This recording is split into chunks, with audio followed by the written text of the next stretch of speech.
Langit cerah di Stamford Bridge tidak bertahan lama. Setelah hampir 1,5 bulan kita dibuat terkesima dengan kemampuan Xabi Alonso membuat puzzle demi puzzle untuk mempersiapkan Chelsea di musim ini. Kabar buruk yang bisa mengganggu stabilitas Chelsea terdengar. Rencana Todd Boehly untuk menjual saham minoritasnya ke Clear Lake ini tentu akan mengubah seluruh kohesi dan juga reality di Chelsea Football Club. Apa arti penjualan saham ini untuk Chelsea sendiri dan juga apa yang harus dimengerti oleh para fans akan gue jawab di video kali ini. Tapi sebelum gue mulai, jangan lupa untuk klik tombol subscribe, nyalain loncengnya, bantu gue buat sampai ke 20.000 subscriber. Kita mulai aja di berita pertama. Todd Boehly akan segera pergi dari Chelsea setelah Matt Law mengeluarkan informasi dan beberapa jurnalis lain, multiple source memberitakan bahwa Todd Boehly dan juga Mark Walter ini akan berencana untuk menjual saham minoritas milik mereka ke Clear Lake Capital sebagai pemegang saham mayoritas di Chelsea saat ini. Seperti yang sudah sempat gue bahas di video gue sebelumnya mengenai sistem kepemilikan Chelsea yang ada saat ini. Jadi secara garis besar Chelsea ini dimiliki oleh 4 entitas berbeda. Yang pertama adalah Clear Lake Capital dengan 61,5% saham saat ini. Kemudian ada Todd Boehly dengan 12,8% saham yang ada di Chelsea. Ada Mark Walter 12,8% saham dan juga Hans-Jörg Wyss ini juga 12,8% saham. Jadi pembentukan Chelsea Football Club di bawah Bluco ini diinisiasi oleh Todd Boehly dan kemudian dilemparkan kepada Clear Lake yang ternyata melakukan chip in lebih banyak dalam kasus ini. Nah, siapa yang ingin menjual saham ke Clear Lake Capital ini hanya ada 2 entitas, yaitu Todd Boehly dan juga Mark Walter. Tentu ini kabar yang tidak cukup mengejutkan, tapi sebenarnya apa yang terjadi antara Todd Boehly dan juga Clear Lake Capital dalam rentan waktu hampir 5 tahun kepemilikan mereka di Chelsea Football Club saat ini. Nah, ini ada beberapa pointers yang sudah gua coba simpulkan untuk kalian semua. Jadi memang bersih tegang atau perselisihan antara Todd Boehly dan juga Eghbali sebagai seorang pemimpin dari Clear Lake Capital ini sudah terjadi sejak 1 tahun setelah pembelian Chelsea Football Club. Yang pertama adalah terjadi karena perbedaan strategi transfer dan rekrutmen pemain di tubuh Chelsea. Todd Boehly sendiri yang juga memiliki saham di LA Lakers dan membuat Lakers menjadi juara NBA pada awalnya lebih memilih mendatangkan pemain-pemain bintang yang sudah matang dan berpengalaman. Tapi sebaliknya Clear Lake Capital sebagai perusahaan private equity merupakan strategi berbasis data yang berfokus penuh pada pembelian pemain super muda dan nilai jual kembali atau resale value yang tinggi. Nah, ini merupakan salah satu faktor utama terjadinya perseteruan antara Todd Boehly dan juga Eghbali. Kemudian yang kedua adalah perselisihan keputusan. Ini terjadi pada tahun 2024 saat pemecatan Mauricio Pochettino. Todd Boehly sendiri merupakan salah satu pihak yang menginginkan Pochettino untuk bertahan di Chelsea. Tapi keputusan tetap diambil dan akhirnya Poch dipecat oleh Chelsea pada saat itu karena rekomendasi dari Eghbali. Dan ketegangan ini memuncak pada saat itu dan diberitakan juga ya di beberapa media di momen-momen tersebut Todd Boehly dan Eghbali ini berseteru dan melakukan diskusi empat mata antar mereka kedua belah pihak ya. Dan ini yang membuat ada keretakan dalam tubuh Bluco dan terus melebar hingga saat ini. Yang ketiga adalah ketidakpastian proyek stadion baru. Ini tentu merupakan inisiasi dari Todd Boehly yang ingin memiliki cita-cita membuat Stamford Bridge ini menjadi seperti layaknya SoFi Stadium di Amerika Serikat ya. Nah, ini juga sudah sempat gue bahas di video mengenai stadion baru Chelsea pada saat itu yang diinginkan oleh Todd Boehly menjadi satu venue yang bisa mendatangkan revenue tambahan untuk Chelsea. Dan secara bisnis plan ya, pembentukan atau pembuatan stadion baru ini tentu sangat menguntungkan buat Chelsea, tapi permasalahannya adalah perpindahan di stadion lama ke stadion baru itu yang selalu menjadi masalah di setiap musim. Kemudian ada juga berakhirnya masa jabatan Chairman Todd Boehly seperti yang kita ketahui sejak pembelian dari Roman Abramovich di tahun 2022. Posisi Boily sebagai chairman memiliki batas waktu hingga 2027 bulan Mei, di mana itu tinggal sedikit lagi dan kendali tersebut akan otomatis berpindah ke tangan Clear Lake Capital. Nah, ini tentu menjadi pertimbangan terbesar Todd Boehly untuk menjual saham dirinya di Chelsea, karena pada saat ini pun walaupun dia sebagai chairman ya, tapi Todd Boehly tidak memiliki suara besar dan quorum untuk menentukan keputusan apa yang ingin dia lakukan di Chelsea saat ini. Apalagi jika nanti chairman yang merupakan perwakilan dari Clear Lake Capital, ini tentu akan sangat mempersulit Todd Boehly untuk melancarkan rencana dia terhadap Chelsea. Dan yang terakhir adalah masalah yang sedang didapatkan oleh Mark Walter. Ini menjadi salah satu pemicu terbesar untuk Mark Walter menjual Chelsea ke Clear Lake Capital ya. Kepemilikan 12,8% ini terganggu akibat adanya investigasi dari Federal Agent di Amerika Serikat terkait bisnis asuransi yang dimiliki oleh Mark Walter. Dan bahkan bukan hanya Chelsea aja, tapi Mark Walter ini juga sudah menjual sahamnya di LA Lakers yang juga bersama dengan Todd Boehly ya ke pemilik barunya. Nah, ini 5 faktor yang memang menyebabkan penjualan saham Todd Boehly dan juga Mark Walter ke tangan Clear Lake Capital. Belum ada informasi terupdate mengenai apa yang akan dilakukan oleh Clear Lake Capital. Apakah tetap akan membeli saham tersebut? Karena kita tahu Clear Lake Capital sendiri juga memiliki kesulitan dalam menyediakan cash value untuk membeli saham tersebut tentunya ya. Apalagi saat ini valuasi Chelsea ini sudah jauh lebih tinggi dibandingkan pada saat Clear Lake dan juga Todd Boehly membeli Chelsea pada tahun 2022. Menurut laporan The Athletic, Chelsea saat ini memiliki valuasi sebesar 5 miliar pound sterling. Tentu ini akan cukup menghambat bagi Clear Lake dalam membeli saham dari Todd Boehly dan juga Mark Walter. Tapi seandainya Clear Lake benar-benar mampu mengakuisisi dua saham ini, Clear Lake akan secara de facto akan menguasai seluruh saham dari Chelsea dan juga dengan akan sangat mudah menentukan masa depan Chelsea. Apa pengaruhnya terhadap Chelsea jika Clear Lake berhasil mengakuisisi seluruh saham dari Chelsea?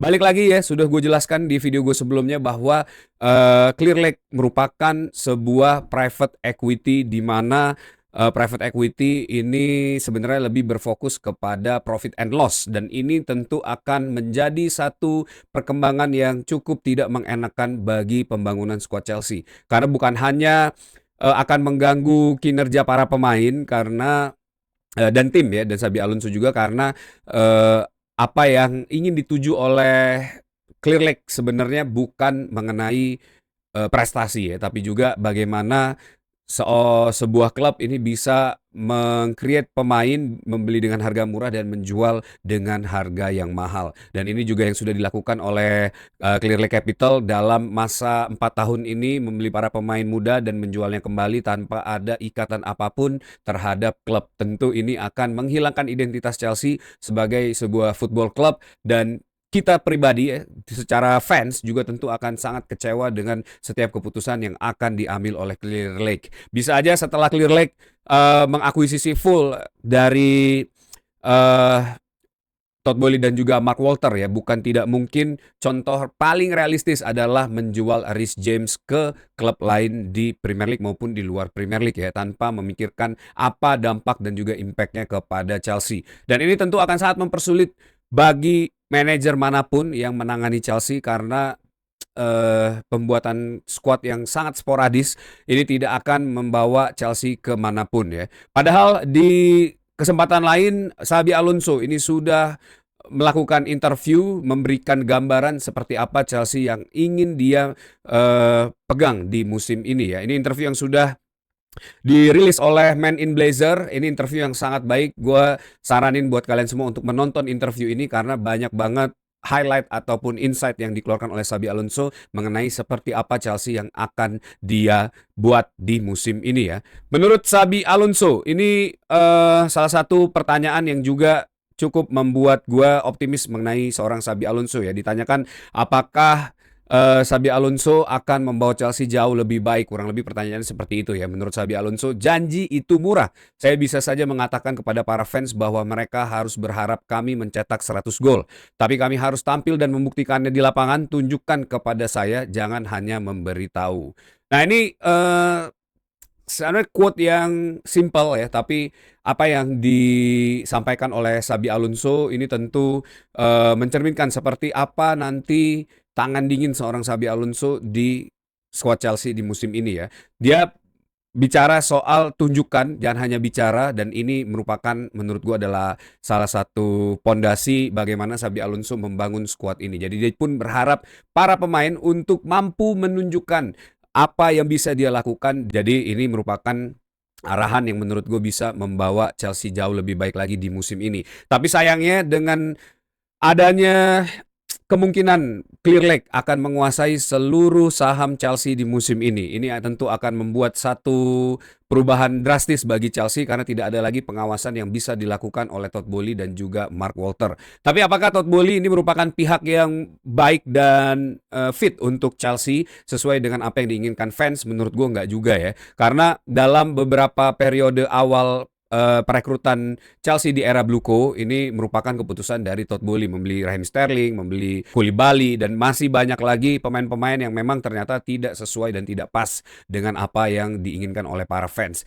Tapi sebenarnya along the way kemungkinan hal itu bisa berubah. Yang penting adalah spirit dan keinginan dari seorang Todd Boehly untuk membawa Chelsea jauh lebih baik lagi. Bahkan di internal di London sendiri para fans juga cukup memberikan komplain keras kepada Todd Boehly karena menaikkan harga tiket jauh lebih mahal dibandingkan sebelumnya ya. Nah ini tentu hal-hal yang juga cukup membuktikan bahwa seorang Todd Boehly tidak 100% merupakan pemilik yang baik juga. Tapi dibandingkan dengan apa yang akan dilakukan oleh Clearlake, tentu Todd Boehly memiliki spirit yang jauh lebih baik lagi. Dan itu sudah dibuktikan juga di LA Lakers, bagaimana Todd Boehly membawa LA Lakers bisa menjadi juara di NBA ya. Dan ini yang harus mungkin bisa menjadi dalam tanda kutip polisi pengawas Clearlake nantinya adalah para fans. Dan seperti apa yang bisa dilakukan oleh para fans untuk mengawal keputusan-keputusan Clearlake, yaitu dengan tetap melakukan komplain, tetap menyampaikan pendapat mengenai apa yang baik dan tidak untuk Chelsea Football Club. Sejauh ini belum ada keputusan konkret seperti apa nanti Todd Boehly dan juga Mark Walter ini akan menjual sahamnya ke Clearlake, tapi yang pasti kemungkinan besar Clearlake akan mengakuisisi saham tersebut. Tapi dari gue pribadi, gue berharap ada satu nama mungkin yang nanti akhirnya bisa masuk ya sebagai orang ketiga dari berbagai pemilik Chelsea ini. Dan gue berharap nama itu benar-benar bisa membawa Chelsea berubah dan paling tidak memberikan impact yang positif bagi Chelsea. Dan gue berharap nama itu merupakan nama-nama yang memang memiliki cinta terhadap klub ini dan juga memiliki cinta terhadap sepak bola. Jadi tidak hanya melihat permainan sepak bola dan juga game ini dari sisi bisnis aja ya, tapi juga bagaimana membuat skuad yang baik dan bisa bersaing menjadi pemenang di berbagai kompetisi di Eropa dan menjadi klub terbaik di dunia. Tapi nggak tahu siapa pemilik tersebut, apa kita patungan aja, kita menjual apa kita membeli saham tersebut ya, tapi itu pasti harganya akan sangat mahal banget. Semoga aja nanti ada mungkin fans dari Indonesia yang bisa fight untuk mendapatkan saham tersebut ya. Siapa tahu ya, kita juga nggak tahu karena di Indonesia sendiri juga banyak banget taipan-taipan yang gue yakin untuk mengeluarkan dana segitu sebenarnya tidak terlalu sulit ya. Kita lihat nanti seperti apa perkembangannya. Akan gue update terus di Bridge of Blue. Jadi pastikan kalian semua subscribe channel ini, nyalain loncengnya, bantu gue buat sampai ke 20.000 subscriber. Dan penulis pendapat kalian juga mengenai penjualan saham dari Todd Boehly dan juga Mark Walter ini, apakah bisa jauh lebih baik jika dibeli oleh Clearlake, atau kalian juga sepakat dengan gue supaya ada pemilik lain yang mungkin akan membuat Chelsea jauh lebih baik lagi. Tulis pendapat kalian di kolom komen di bawah. Nah kemudian ini ada berita terupdate juga dari Pedro Neto bahwa Chelsea sudah menetapkan harga seorang Pedro Neto yaitu 100 juta pound sterling jika Al Hilal ingin memboyong pemain ini ya. Nah ini menjadi garis tegas dari Chelsea kepada Al Hilal bahwa Pedro Neto sebenarnya tidak dijual ya. Tapi ini juga katanya berdasarkan valuasi para winger di musim transfer musim panas ini. Karena winger-winger kelihatannya cukup langka di musim panas ini berdasarkan valuasi dari seorang Yan Diomande dan juga Barcola ya. Nah ini yang menjadi baseline Chelsea menentukan harga seorang Pedro Neto ke Al Hilal. Bahkan ini juga cukup mempertegas niatan Bluko sebenarnya ya untuk mempertahankan seorang Pedro Neto. Tapi kalau misalnya nantinya Al Hilal benar-benar membeli seorang Pedro Neto, tentu uang ini akan sangat membantu Chelsea untuk memboyong beberapa pemain lain yang mungkin bisa memperkuat skuad Chelsea ya, dan juga bekerja dengan efektif di skuad Xabi Alonso. Nah, update dari Al Hilal sendiri saat ini sudah melayangkan personal term kepada pihak Pedro Neto dan saat ini sedang direview. Yang ya gue yakin ini pasti gaji seorang Pedro Neto gede banget di Al Hilal. Itu gue sangat yakin ya. Kalau harga 100 juta mungkin kalau Pedro Neto mau, tentu Al Hilal tidak akan ragu-ragu untuk melakukan bidding 100 juta pound sterling ini ke Chelsea. Karena kita tahu Liga Arab ini memiliki uang yang sangat luar biasa dan uang bukan menjadi masalah bagi mereka. Tinggal nanti pertanyaannya apakah Pedro Neto mau hijrah ke Arab ya untuk melanjutkan karirnya, di mana harusnya dia sedang masuk dalam fase prime-nya ya. Tentu di Arab dia akan mendapatkan bayaran yang luar biasa, atau dia tetap bertahan di Chelsea dengan gaji yang ada, melakukan atau memainkan kompetitif football di level tertinggi sehingga dia juga bisa membuktikan sebagai salah satu pemain terbaik di dunia ya. Nah, kita akan lihat seperti apa keputusan dari seorang Pedro Neto. Tapi Xabi Alonso sendiri sudah dengan tegas menjelaskan ingin tetap mempertahankan Pedro Neto. Hal ini juga sudah disampaikan oleh Xabi Alonso di interview di Man in Blazer ya, bahwa saya tidak bisa menjanjikan Pedro Neto akan bertahan. Saya hanya memberitahu apa yang saya inginkan dan saya ingin Pedro Neto tetap di sini. Keputusan akhirnya ada di tangan pemain dan klub. Jika tawarannya menjadi terlalu besar dan Pedro merasa ini adalah waktu yang tepat untuknya, kami harus menghormati keputusan itu. Saya hanya berharap kita tidak sampai di titik tersebut karena sebagai pelatihnya saya benar-benar tidak ingin kehilangan dia. Nah, itu yang sudah disampaikan oleh Xabi Alonso dalam responnya terhadap transfer seorang Pedro Neto. Kita juga tahu ya, kemarin udah kita bahas panjang lebar mengenai Pedro Neto, bagaimana fungsinya nanti di Chelsea di musim ini dan apa yang mungkin bisa terjadi jika kita kehilangan Pedro Neto. Tapi menurut gue dengan harga 100 juta, kalau emang Al Hilal mau ya dalam sisa waktu transfer window ini, gue rasa melepas seorang Pedro Neto di harga tersebut juga oke-oke aja. Karena kita bisa membeli wingback lain dan kayaknya yang kita lihat di preseason ya, Xabi Alonso tidak terlalu memainkan peran winger di musim ini ya. Jadi mencari mungkin pemain tengah atau pemain back kanan yang bisa lebih versatile ya, itu tentu akan membantu Chelsea dalam meningkatkan kekuatannya di musim ini. Tapi mungkin gue salah, mungkin gue hilaf ya melihat jumlah uang ini, tapi coba terus pendapat kalian, apakah seorang Pedro Neto ini layak dipertahankan atau memang dijual aja? Karena di komen-komen di video sebelumnya ini masih 50-50, tapi dengan realita yang ada, dengan uang yang akan didapatkan Chelsea. Tulis pendapat kalian di kolom komen.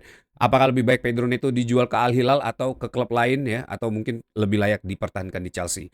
Nah, ini juga ada update dari Enzo Fernandez yang menurut Eduardo Burgos, Chelsea meminta super agent Jorge Mendes untuk menghandle transfer dari seorang Enzo Fernandez supaya cepat selesai. Itu yang dilaporkan oleh Eduardo Burgos. Tapi hal ini dibantah langsung oleh Matt Law yang menyatakan bahwa menurut Matt Law, Manchester City harus membayar lebih dari 120 juta pound sterling untuk mendapatkan Enzo Fernandez jika mereka mencoba merekrutnya dalam beberapa minggu ke depan. Chelsea tetap optimis Enzo Fernandez bisa kembali ke dalam tim meskipun ia sempat mendapat cemooh dari sebagian supporter. Ini yang dikatakan oleh Matt Law. Nah, gue nggak tahu apakah manuver dari Eduardo Burgos ini adalah orderan dari agennya Enzo Fernandez atau dari agen-agen lainnya ya untuk mendapatkan uang dan juga memanfaatkan kesempatan ini. Tapi yang pasti dari Chelsea sendiri, menurut Matt Law itu tetap menginginkan Enzo Fernandez bertahan. Tapi dari Eduardo Burgos mengatakan bahwa dari owner-owner Chelsea ini ingin menjual Enzo Fernandez bahkan sampai meng-hire Jorge Mendes. Nah, ini transfer saga yang sebenarnya cukup melelahkan ya dari gue pribadi untuk melihat hal ini. Gue pengen cepat-cepat hal ini kelar sebenarnya supaya kita bisa firm, bisa tahu berapa biaya yang bisa kita dapatkan. Yang pertama, siapa pengganti seorang Enzo Fernandez dan seperti apa nanti Xabi Alonso akan memainkan double pivot di musim ini. Apakah dua-duanya merupakan pemain-pemain yang midfielder breaker ya, defensive midfielder yang strong seperti yang dimainkan oleh Jose Mourinho dengan Essien Makelele, atau justru pemain yang lebih kreatif lagi dibandingkan Enzo Fernandez ya. Ini hal yang harus terjawab secepat mungkin sebelum musim transfer ini berganti, karena kalau di akhir-akhir ini tentu akan menjadi kekurangan dan juga kelemahan bagi Chelsea di musim ini ya.